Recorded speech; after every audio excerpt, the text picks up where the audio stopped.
For the past decade, he has used his knowledge in geopolitics and ecology to facilitate India's ambitious plan to reduce pollution levels. Please welcome from New Delhi, India, Nitin Riker.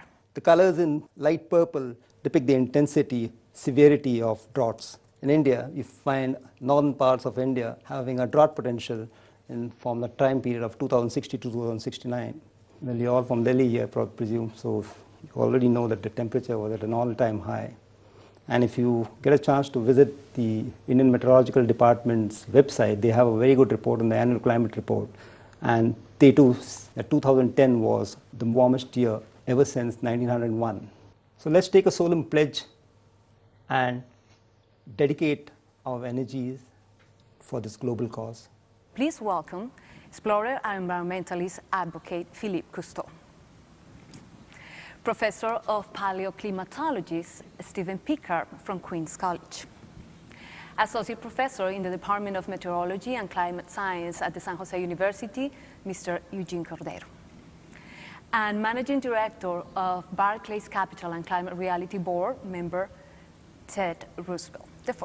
When we talk about climate, oftentimes in the halls of academia, I think it's easy for people to forget what climate means. It means our weather, it means our precipitation, agriculture, food. It means the livelihoods of people around the world, and certainly in places like India and Southeast Asia. Climate changes throughout history, throughout geologic history. We see it and we know what the mechanisms are, that they occur every 20, 40, 100,000 years. We're talking about thousands of years. And it's due to changes in the shape of Earth's orbit, its tilt, and we can measure this, where we've seen it in the paleo records. But now humanity is changing climate in 100 years, 150 years. It's unprecedented. And as a matter of fact, the last time that climate changed as fast as what we're seeing today happened 65 million years ago. And that was because an asteroid actually hit the Earth and killed off the dinosaurs. You know, science actually is a very conservative process. So no one paper is going to change the way we look at science. It's a collection of many papers and many studies.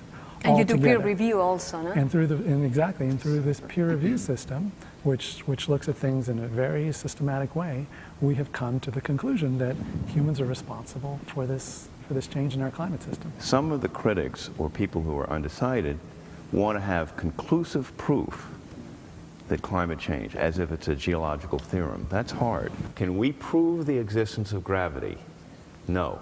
But we certainly know it exists because it's corroborated by so much observation. I believe the same thing is true for climate change. And ocean acidification. And it is related to climate insofar as it is a carbon issue. But it's an equally insidious challenge that we face. And already, with respect to ocean health, the oceans become more acidic. And as they become more acidic, it means that all those little animals who like to build shells, coral, oysters, shrimp, clams, krill, the bottom of the food chain creatures, literally the acidity in the ocean prevents them from binding the calcium carbonate molecules, creating their shells, and from surviving. And that's scary because it threatens the entire food chain, basis of the food chain, and many interval bases of the food chain throughout the oceans. The global stock of arable land in China and in India, and in fact, for that matter, in the United States, is decreasing. That means there will be less food that these countries will be able to grow. That's a strategic risk which could result in political unrest. At least the developed countries can spend trillions of dollars to adapt. The poorer countries will not be able to adapt as well because they don't have the trillions of dollars to spend. Yes.